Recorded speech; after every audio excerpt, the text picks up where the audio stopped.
আমি যদি আরো কিছু বিধ্বস্ত ছবি দেখাই, এই যে আমার সামনে এই যে এই লঞ্চটি সামনে কিন্তু সজোরে আঘাত লাগার ফলে এই যে ছিদ্র হয়ে গেছে, কিছুটা অংশ কিন্তু দুমড়ে মুচড়ে গেছে। আমরা যদি আর একটু সামনের দিকে যাই, সামনের এই অংশ, উপরের এই অংশ কিন্তু ভেঙে পড়েছে। অসংখ্য তার ঝুলে আছে, এখানে ইলেকট্রিক বিভিন্ন ডিভাইস ছিল, সেগুলোও কিন্তু ভেঙে গেছে। অর্থাৎ সজোরে ধাক্কা লেগেছে, লাগার ফলে কিন্তু এই দুর্ঘটনা ঘটেছে। লঞ্চের সামনের অংশ যেখানে রয়েছে সেখানেও কিন্তু দুর্ঘটনা কবলিত মানুষের রক্তের ছোপ ছোপ দাগ রয়েছে, তবে সেই অবস্থাটা আমরা দেখাবো না, বীভৎস দৃশ্যটা দেখাতে চাই না।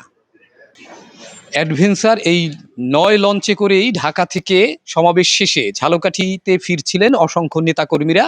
সকাল ৯:৩০টার দিকে এই লঞ্চটি কিন্তু ঝালকাঠি ঘাটে এসে পৌঁছায়। আমি কথা বলেছিলাম অসংখ্য বিএনপির নেতাকর্মীর সাথে।